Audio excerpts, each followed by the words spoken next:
Good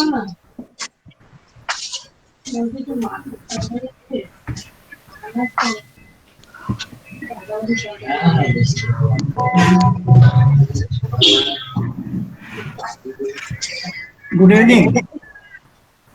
Good evening, sir. Hello. Yes, Good sir. evening, sir. Good evening, sir. Good evening. You are Everybody audible, there, sir. huh? Yes, sir. Sorry, I was a bit late in joining. Hello. Yes, sir. You Huh. are audible. Please look at the screen. Actually, this is a shot taken from the textbook, Article 1.8. This is the engine performance parameters, which we are going to discuss today. And I need to tell you that this is from the first chapter. And this is very important. This particular article is very important. This will give you good conception about the engine performance, plus it has got lots of problems, sums which you can work out for the exam. For the interview also, interview purpose also, this is a very good, very important part. So whatever we have discussed in the past, if we add this thing, it will complete the discussion to a great extent. Now after that, we'll go to the introduction system for the fuel and combustion. So let me tell you about the engine performance parameters. We have 9-10 parameters. You can see they have listed around 11 parameters. And the first thing is indicated thermal efficiency, brake thermal efficiency. Have you discussed these things in the past any time? Do you have any idea about these items like efficiency of an engine, mechanical efficiency, brake thermal efficiency, volumetric efficiency? These are the different engine performance parameters. Let me tell you what is the meaning of performance parameter. First of all, see, performance parameters are those parameters which define the performance of the engine. That means whether the engine is good or bad, whether the engine performance is good or bad. Those parameters which are defining the performance of the engine, whether it is good or bad, are called the performance parameters, engine performance parameters. In any development of engine, we have to find out the engine performance parameters. We have to determine the engine performance parameters, and then we can only compare the engine performance with another engine. So the first thing that these performance parameters tells is the indicated thermal efficiency. Before that, 2-3 points are to be noted here. You can note, this is not written here. See, the engine develops power. Now the power which is developed on the piston. সে এখানটা repeat করবেন না, এখন একটু মানে একটু কথা হচ্ছিল, মানে একটু শুনতে পাচ্ছিলাম না। It is, listen from now. The engine develops power, right? Now the power that is developed on the piston is called the indicated power. See, you know that the engine has a piston, connecting rod, crankshaft, all these things are there. The power that is developed at the piston of the engine, that is called the indicated power, IP. It is not written here, but I am telling you, you can read it. It is there somewhere else in the book. Indicated power is the power developed by the piston of the engine. Then there is another item which is the output power at the crankshaft. That is called the brake power. So when we say that the engine is producing 10 horsepower, suppose the engine is producing 10 kilowatts, this is the power which is produced at the crankshaft, right? That is called the brake power. And the power which is produced at the piston is higher than that. Because you understand that when the gas expands, first it pushes the piston. So the power which is available at the piston will be the highest power, that is the indicated power. And from the piston to the crankshaft, the movement of power occurs. Some power is lost because of friction between the piston and the cylinder. Some power is lost due to the friction between the connecting rod and the pins, crank pins and piston pins, etc. So these are the losses as a result of friction, which is called the frictional losses. The power which is lost due to friction is called the friction power. So indicated power minus brake power is the friction power.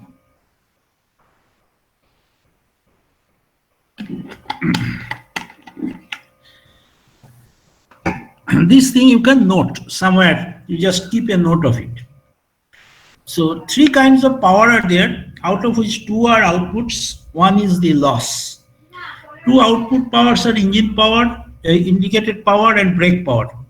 Indicated power is at the piston, brake power is at the crankshaft. The difference is the loss. So we are interested in the brake power. Yes. Sir ওটাকে frictional loss লিখবো না এমনি loss লিখবো? Frictional power loss, it is a loss which is called the frictional power, FP. You can write in short friction power. So there are three items, you write one above after the other. Indicated power IP, brake power BP, friction power FP.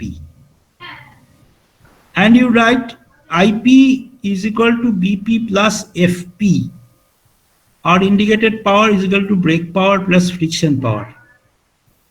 Indicated power minus brake power, that is equal to friction power. So this is the main thing. That is the total loss in the engine is sum total. The power which is totally lost is the friction power. It is lost due to friction, and there are some other reasons also. I'll tell you later.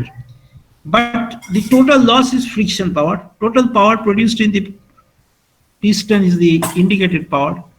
Total power produced in the crankshaft is the brake power.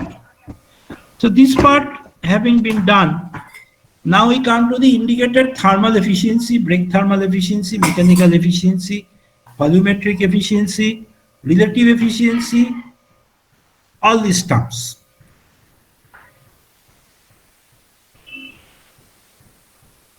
First we come to the term number 3, you can see mechanical efficiency.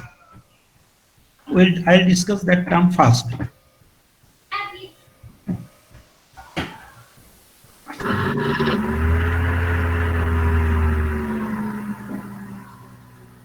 You look at this bar chart.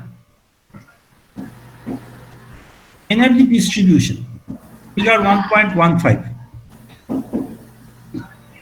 You see the energy in fuel. This is the total energy which was supplied by the fuel. This is the energy in fuel, in kilowatt. So when you are burning the fuel burns and it liberates the total energy. The energy which was there inside the fuel, this is energy in fuel or fuel energy, fuel power, you can say. Out of that, there is a loss. This loss is due to energy in exhaust, coolant and radiation. So engine loses some energy because of exhaust, because of coolant and radiation. And net energy comes out in the piston as indicated power. So this story is like this. Fuel, when we are taking inside an engine, the fuel has got some chemical energy. And there is a calorific value of the fuel. Calorific value will tell you later. It is the total energy which will come out by complete combustion of 1 kg mass of fuel. That is the thermal energy. So that energy is the fuel energy. Out of that, there are losses. Losses due to exhaust. The engine throws out exhaust, and that exhaust has some energy loss. Then there is some energy loss due to the coolants.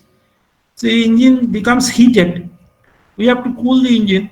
So because of that, the coolant takes away some heat. The heat which is lost to the coolant cannot be utilized in order to produce power. The heat which is going out with the exhaust cannot be utilized in order to produce power. And the heat which is going out because of radiation. Because any surface radiates energy. You know the Stefan Boltzmann law. So all these three losses taken together, that is energy loss in exhaust, coolant and radiation, if you sum total, the net power which is output in the piston is called the indicated power, which is energy in fuel or fuel power minus energy loss due to exhaust, coolant and radiation. That is the indicated power. And from the indicated power, there are again some losses because this power is manifested at the piston. From the piston, the motion comes to the crankshaft. I have shown you the diagram also, schematic diagram, that is slider crank mechanism. So the motion comes from the piston to the crankshaft. How it comes? Through the piston pin, through the connecting rod, through the crank pin, through the crank, it comes to the crankshaft. So there are lots of interfaces where there is friction. So that is the total energy loss due to friction. And there is some loss due to pumping also. What is that pumping? You have seen the PV diagram, the actual pressure versus volume diagram, or indicator diagram of an engine, where the pumping loop, I explained it before last class. Pumping loop is a loop which accounts for the energy loss during suction, during compression and during exhaust. So the total energy loss during suction, compression and exhaust, that creates a loop, that is a negative work loop, that is called the pumping loop. So that pumping loop area, that is the pumping loss, plus energy loss due to friction plus pumping loss, these two sum together we call the frictional power loss. Frictional power loss is not only due to friction but also due to pumping, this sum total. So if you subtract this from the indicated power, you get the brake power. This is the brake power that you get. So brake power is the net output power at the crankshaft.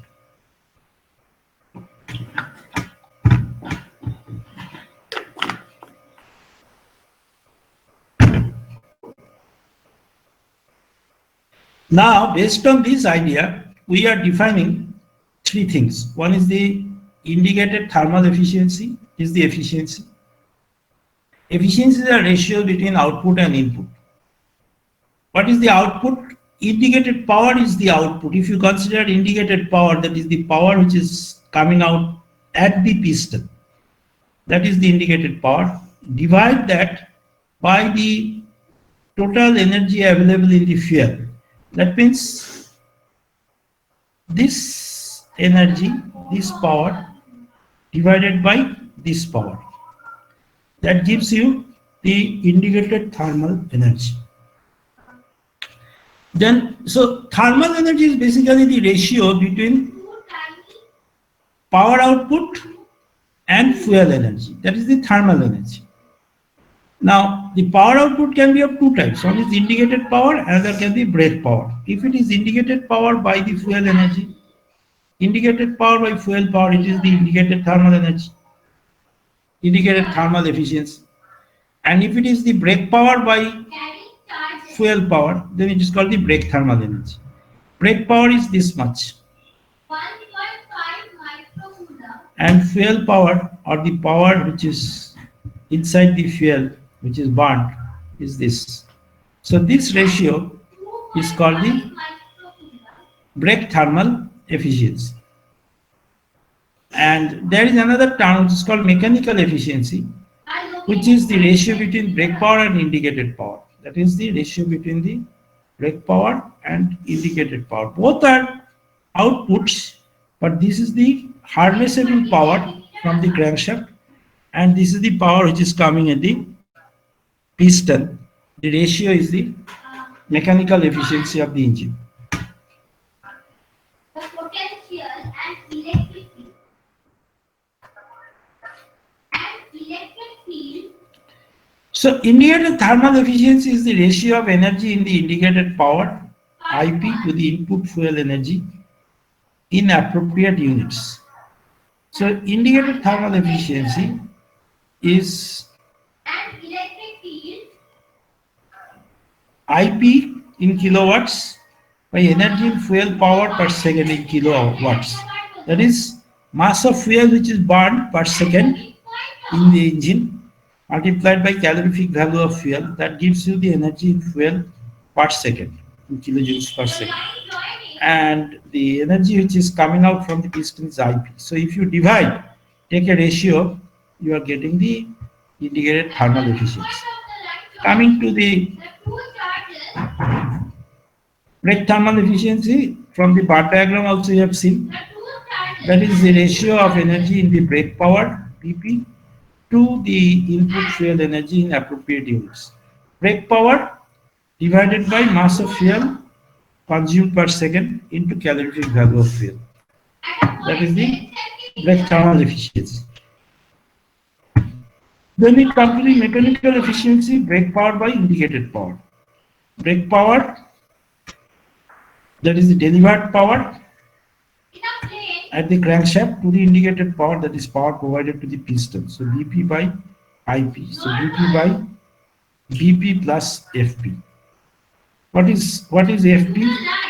FP is the friction power, that is IP minus BP. That is the indicated power minus brake power is the friction power. So that is the mechanical efficiency.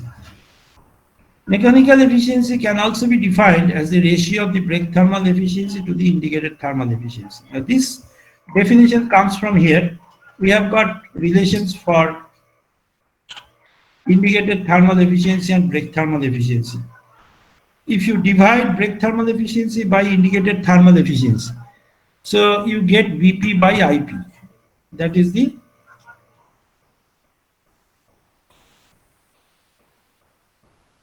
mechanical efficiency. If you divide brake thermal efficiency by indicated thermal efficiency, you get the mechanical efficiency. That is another way of coming to the expression of mechanical efficiency. Then there is volumetric efficiency. Volumetric efficiency is very important. It states that it is one of the very important parameters which decides the performance of four-stroke engine. Now, basically, when the engine sucks the inlet charge, how much charge it inhales, how much charge it actually inhales, that is not equal to the charge which it is theoretically inhaling. See, there is a gap between the theoretical charge inhaled and the actual charge inhaled. What is theoretical? See, the engine has a stroke volume. That is the volume cleared by the piston as it moves from one dead center to the other. That is the stroke volume. So the total air and fuel, if that fills up the total stroke volume, then what is its mass? And actually how much mass enters? So if you take the ratio between the actual mass of charge entering divided by the mass of charge corresponding to the stroke volume, that is the volumetric efficiency. It is a ratio between mass also, but it can be expressed as a ratio of volume also, that is the actual volume inhaled by the stroke volume. So this is one of the very important parameters which decides the performance of the four-stroke engine. Why it is important? Because the mass of the air which is actually inhaled, corresponding to that we know how much mass of oxygen is there in the air, and corresponding to that oxygen how much fuel can be burned can be determined, and corresponding to the mass of fuel that can be burned we get the energy after combustion. So how much energy is produced after combustion, that depends on how much fuel is burned, and that depends on how much air is actually inducted. What is the mass of air actually inducted? So if we can increase the mass of air which is actually inducted, we can increase the net combustion energy, and as a result we can increase the output power of the engine. So volumetric efficiency is one of the very important parameters which decides the performance of four-stroke engines. Four-stroke engines have distinct suction stroke, and therefore the volumetric efficiency indicates the breathing ability of the engine. It is to be noted that the utilization of the air is what going to determine the power output of the engine. Hence, no engine must be able to take in as much air as possible. As can be seen, the specific power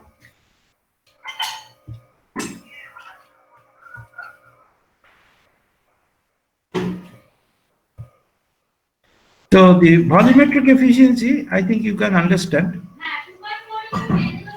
We have the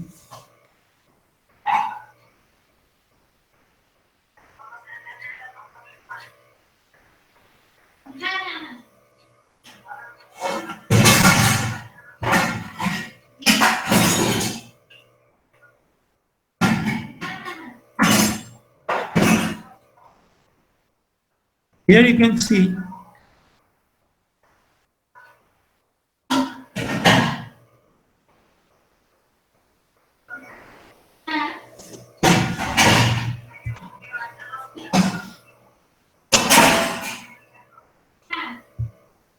সবগুলো page ওঠেনি।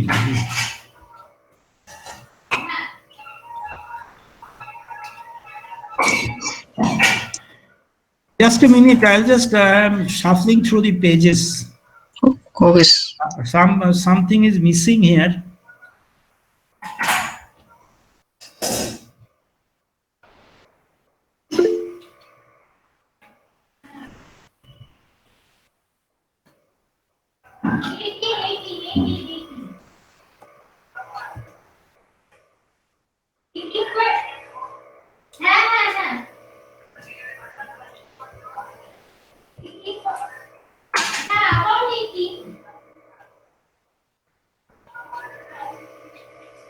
Twenty-four, 25, then 20.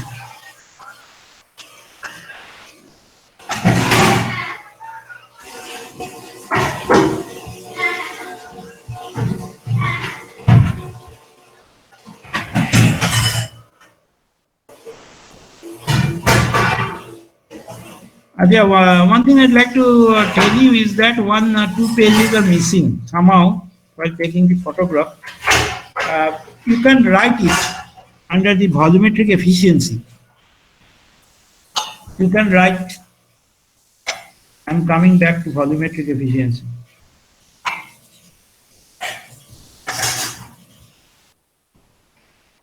Item number 4 is volumetric efficiency eta V. So this volumetric efficiency essentially represents, you can write volumetric efficiency is equal to actual volume of charge inhaled. Right. Actual, because the page is missing here, you can get it later from the textbook. Actual volume of charge inhaled or actual volume of charge which enters into the cylinder at the intake condition. At the intake condition divided by the swept volume or stroke volume of the engine. So this ratio is called the volumetric efficiency. So this is a ratio between two volumes. And another line you write, volumetric efficiency can also be expressed. Volumetric efficiency can also be expressed as a ratio between two masses. Ratio between masses.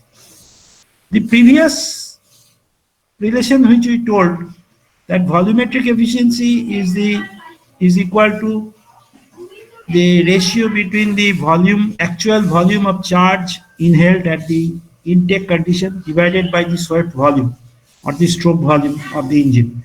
That is the volume ratio. So it can also be expressed as a ratio of two masses. So there you write volumetric efficiency is equal to mass of charge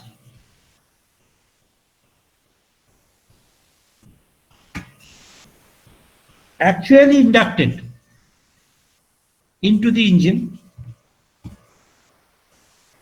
divided by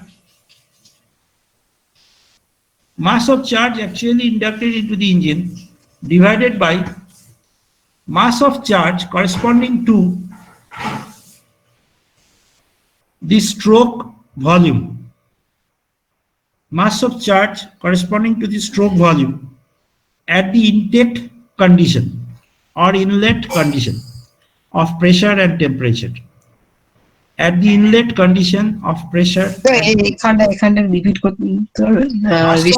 Mass of charge actually inducted into the engine divided by, you just write A by B in that format.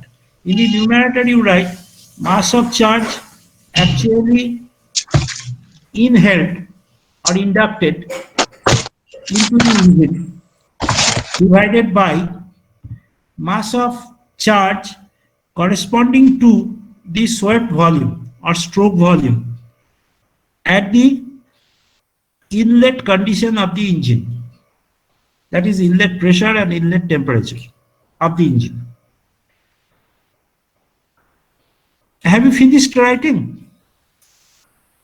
Mass of charge actually inducted into the engine divided by mass of charge corresponding to the stroke volume of the engine at the intake condition, that is the inlet temperature and pressure of the engine.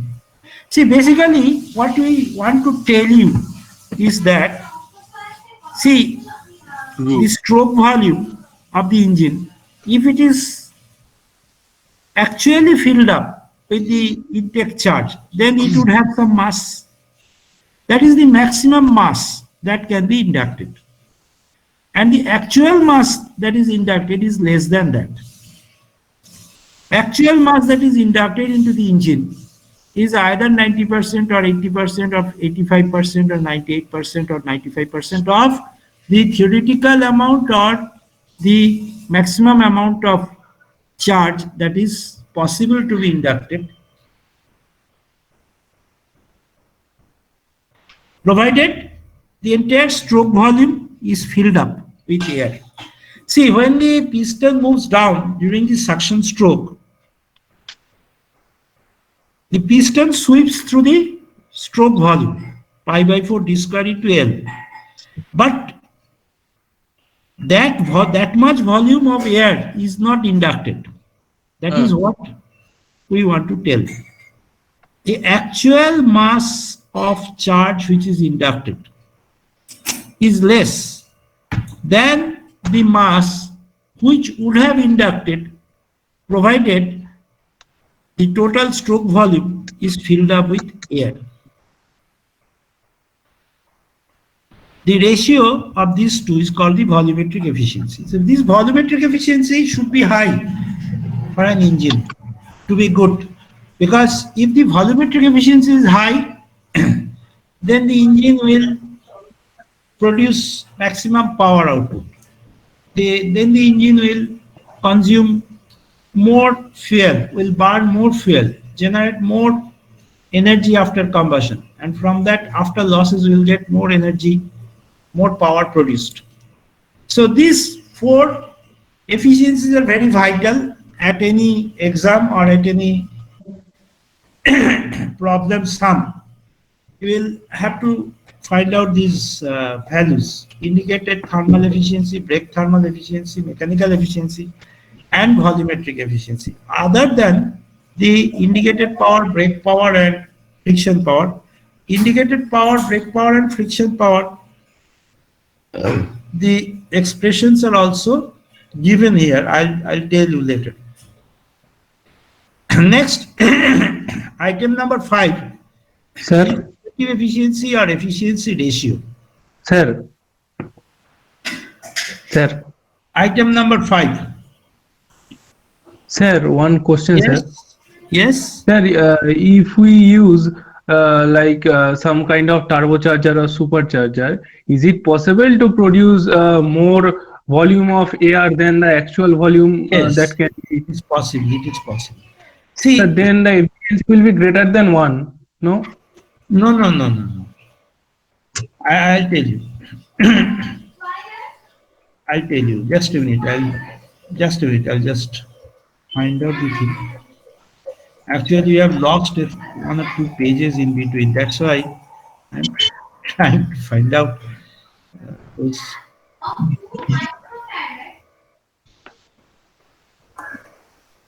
In a circuit,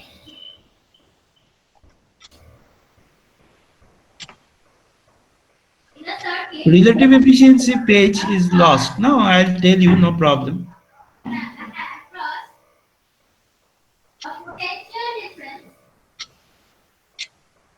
After volumetric efficiency 184, there will be relative efficiency that is missing here. Okay, but you can take it from your textbook.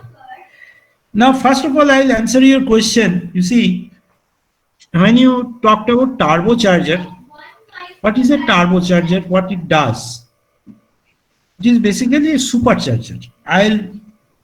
We'll have to discuss supercharging. When we discuss supercharging, we'll discuss turbocharging also. Basically, there are 2 varieties of engine. 2 varieties. As I said, that there are 2 types of IC engine. One is spark ignition, another is compression ignition. That is one classification. Another thing I said, 2 types, 2-stroke engine and 4-stroke engine. That is another type of classification. Another type of classification is vertical engine, horizontal engine. That is another type of classification. Similarly, there is another type of classification of the engine, that is supercharged engine and naturally aspirated engine. Do you follow? Hello? Yes, sir. Yes, sir. Yes, sir. Naturally aspirated engines are those engines which are taking air from the atmosphere directly. That is the engines which are performing at the ground level, like your car, bus, generators, generator engines, etc.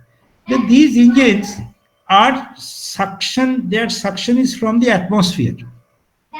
So it takes air from the atmosphere. This is called naturally aspirated. So when it takes air from the atmosphere, question of volumetric efficiency comes.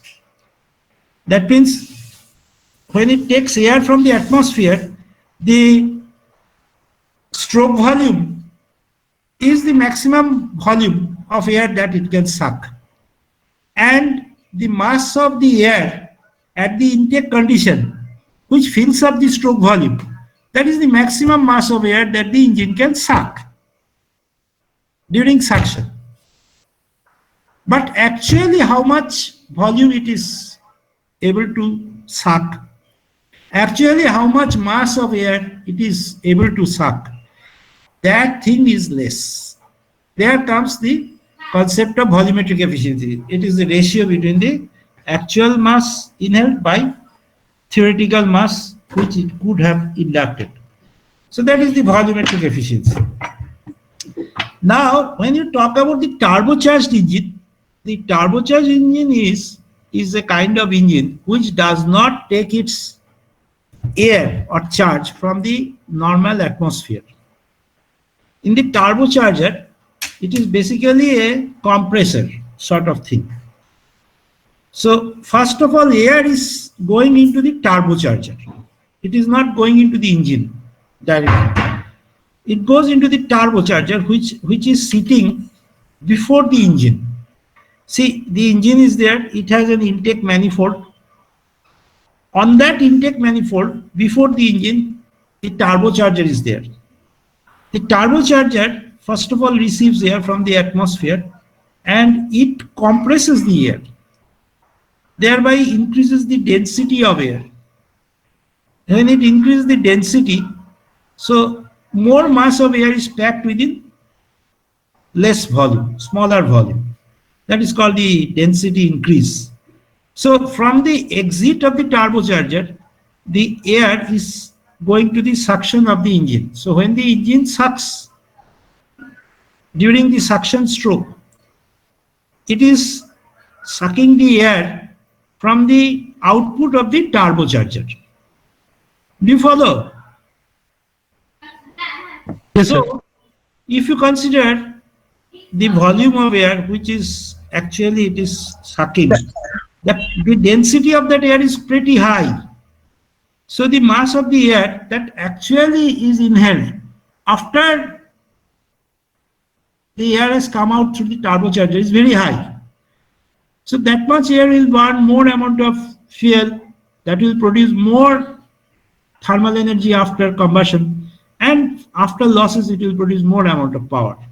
So that is why a turbocharger engine produces always more output power than a naturally aspirated engine. Then why we are not using turbocharged engines always? The reason is that turbocharger is again a costly device which has to be added to the engine. So the engine cost increases. Not only that, the power required to run the turbocharger is coming from the engine power itself. So when the turbocharger is running, that power is also coming from the crankshaft.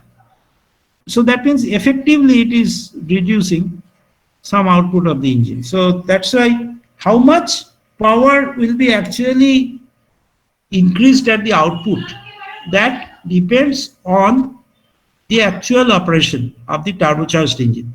So have you got your answer about turbocharging? Yes, sir, the last. আমি যেটা বলছিলাম যে যখন turbocharger use করা হয় না তখন হচ্ছে naturally aspirated engine. Naturally aspirated ইঞ্জিনের ঘোড়াতে মানে naturally aspirated when if we add a turbocharger with a naturally aspirated engine, it becomes a turbocharged engine or a supercharged engine. And the function of the supercharger or turbocharger is to increase the density of the intake air.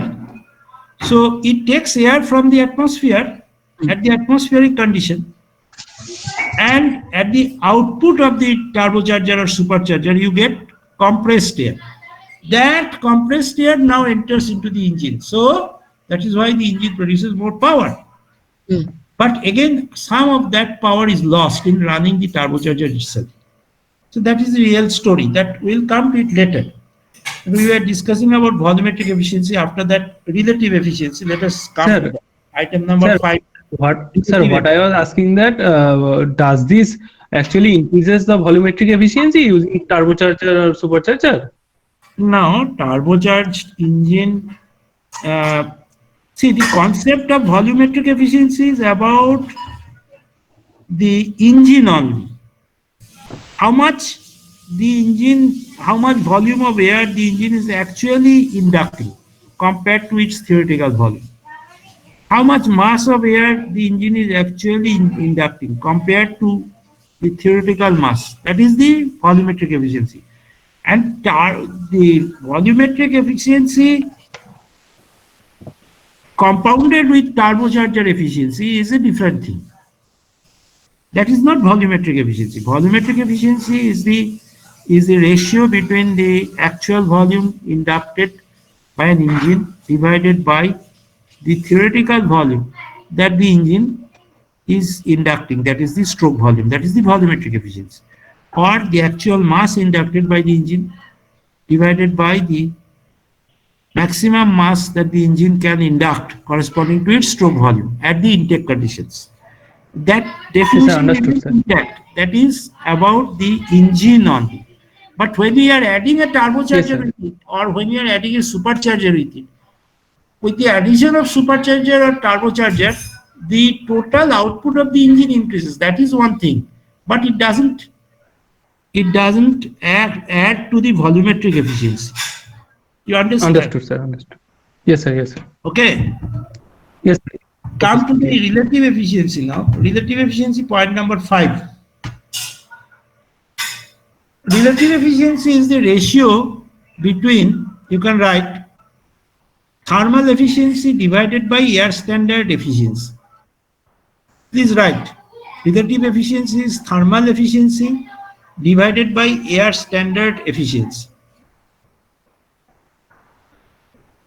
What is thermal efficiency? Thermal efficiency can be either indicated thermal efficiency or Bragg thermal efficiency. And what is air standard efficiency? That is the efficiency of the air standard cycle or ideal cycle of the engine. You know that the engine can have either the Otto cycle as the air standard cycle if it is a petrol engine, or the diesel cycle, which is the ideal cycle for a diesel engine, or the dual cycle or dual combustion cycle, which is the ideal cycle for a high-speed diesel engine. So either of these three cycles is the air standard cycle. So if you write the thermal efficiency achievable from the air standard cycle in the denominator, and if you write the actual thermal efficiency, either Bragg thermal or indicated thermal efficiency in the numerator, then the ratio that you are getting is the relative efficiency or efficiency ratio. So in a sense, the significance of the relative efficiency is that how much fraction of the theoretical or air standard efficiency is achievable in real life in an engine. That ratio is the relative efficiency or efficiency ratio. That means, supposing that we have the air standard efficiency of a petrol engine is 54.6%, but its thermal efficiency is only 28%. So basically 28% means 0.28 divided by 0.546. This ratio is the relative efficiency with respect to the Bragg thermal efficiency. So when we talk about relative efficiency or efficiency ratio, it can be either relative efficiency in terms of Bragg thermal efficiency or relative efficiency in terms of indicated thermal efficiency. You see, there are two kinds of relative efficiencies. One is relative efficiency based on Bragg thermal efficiency, and there is relative efficiency or efficiency ratio based on indicated thermal efficiency. If you write in the expression of relative efficiency, if you write the value of the Bragg thermal efficiency in the numerator, then it is the relative efficiency based on Bragg thermal efficiency. Or if you write the value of the thermal indicated thermal efficiency, Bragg thermal efficiency in the numerator, then the value which you get is the relative efficiency based on the Bragg thermal efficiency. You understand? Have you understood my point? Hello? Hello? Sir, actually, the last two part, if you can again. দেখো আমি কি বলছি, relative এফিসিয়েন্সিটা আমি বলছি, ঠিক আছে? Yes, sir. Relative efficiency হচ্ছে একটা রেশিও, তার মানে একটা নিউমারেটর আছে, একটা ডিনোমিনেটর আছে। নিউমারেটরে আছে কি? ইন্ডিকেটেড থার্মাল এফিসিয়েন্সি বা ব্রেক থার্মাল এফিসিয়েন্সি। আর ডিনোমিনেটরে কি আছে? Thermal efficiency of the air standard cycle.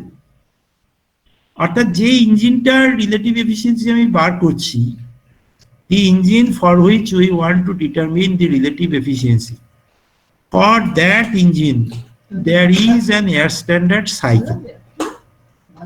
Do you follow it or not? There is Yes, sir. an air Yes, sir. standard cycle for that engine. If it is a diesel engine, the air standard cycle is diesel cycle. If it is a petrol engine, the air standard cycle is Otto cycle. So what is the air standard cycle thermal efficiency? That you write in the denominator, and in the numerator you write either brake thermal efficiency. If you write brake thermal efficiency, then it is the relative efficiency based on brake thermal efficiency. Or if you write the indicated thermal efficiency, then it becomes the relative efficiency based on indicated thermal efficiency. So there are two values of relative efficiency. Have you got my point? Yes, sir. Yes, sir. Okay. So these 5 efficiencies I have discussed. Then there is a mean effective pressure, mean piston speed, specific power output, etc., etc. These 3 things you just read it from the book. I have to take another class from 9 actually. I will discuss the other things in later class. But I suggest we have discussed all the 5 major efficiencies of the engine. Sir relative এফিসিয়েন্সির ওই দুরকম ভাগটা একটু আরেকবার বলতে পারেন? Based on break, না একটা বলেন based on break thermal efficiency, আরেকটা Based on indicated thermal efficiency. আচ্ছা ধরো আমি একটা উদাহরণ দিয়ে বোঝাচ্ছি। হ্যাঁ হ্যাঁ ধরো you have a petrol engine, ঠিক আছে? For that you want to find out the relative efficiency. Petrol Suppose আমি তোমাকে বললাম you find out the relative efficiency for this petrol engine. Then what you have to do? First of all, you have to determine the brake thermal efficiency of the engine, and you have to determine the indicated thermal efficiency of the engine meticulously from their formula. Okay. Suppose you have determined the brake thermal efficiency, that is 28%, and the indicated thermal efficiency, that is say 35%. Suppose you have determined, and for that particular petrol engine, what is the air standard cycle efficiency? Air standard cycle for that petrol engine is Otto cycle. And the thermal efficiency of the Otto cycle is 1 minus 1 by RC to the power gamma minus 1, where RC is the compression ratio. If I tell you that for this particular Otto cycle engine, the compression ratio is 8. So for 8 as the compression ratio, 1 minus 1 by 8 to the power minus 1, that is 1.41 minus 1. 1 minus 1 by 8 to the power 1.41 minus 1. If you calculate, this becomes 56.4%. That is 0.564. That is the air standard efficiency or efficiency of the air standard cycle.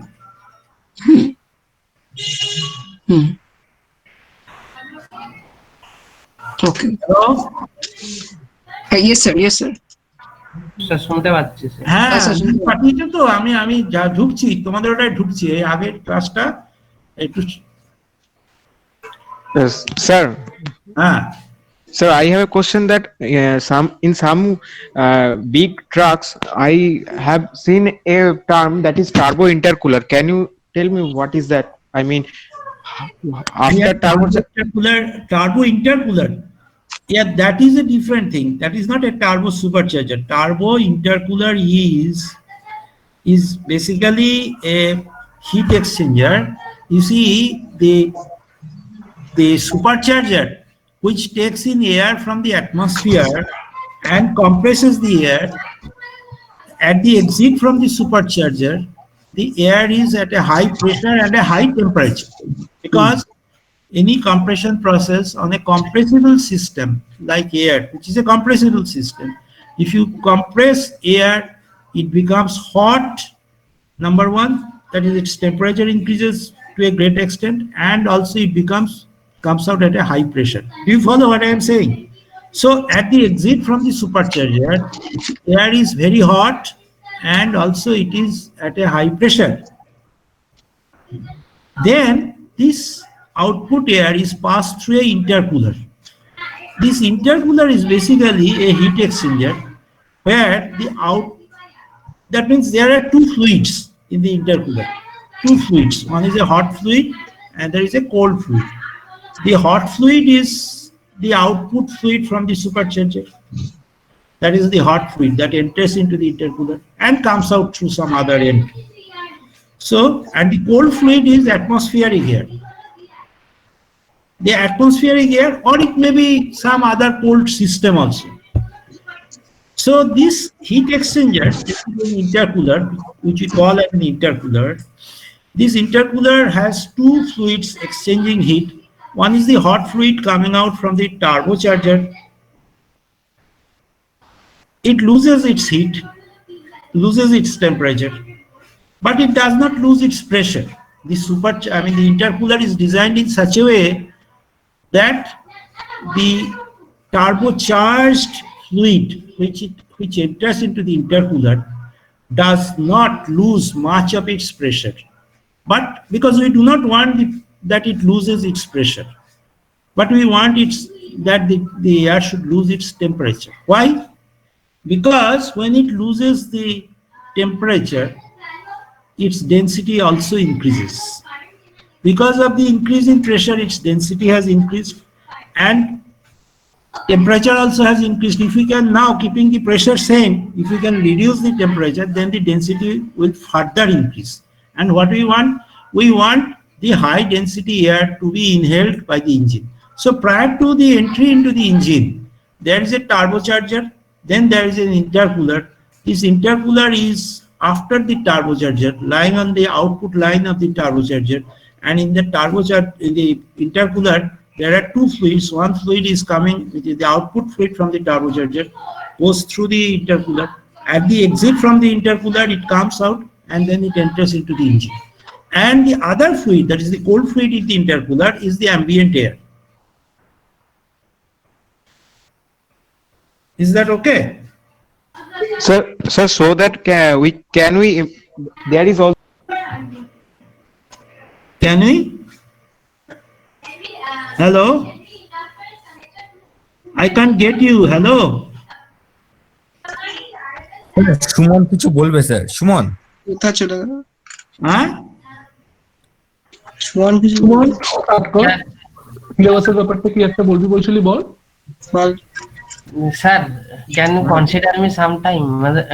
মানে এটা বলতে চাইছি যে সিলেবাসের কতটা শেষ হয়েছে, একটু আপনি যদি একটু আইডিয়া দেন তাহলে ভালো।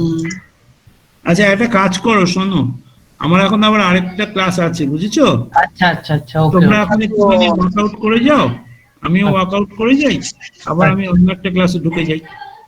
আচ্ছা, ঠিক আছে। ঠিক আছে, আবার ধরো কালকে যদি কালকে তো আমাদের শিডিউল ক্লাস আছে, কালকে আবার টাইম দাও, আমি ওই বাকিটুকু কালকে পড়িয়ে, মানে আমি একটু এই জায়গাটা একটু টাইম নিয়ে পড়াচ্ছি, যাতে তোমাদের একটু কনসেপশন হয়। দেখো একই বোর্ড করতে পারছি না, হ্যাঁ, এখন আমি যদি খুব হুড়োতাড়া করি তাহলে তোমরা কিছুই বুঝতে পারবে না। হ্যাঁ স্যার, ওইটার জন্য কালকে আবার ক্লাসটা করো, বাকিটা আমি কালকে বুঝিয়ে দেবো।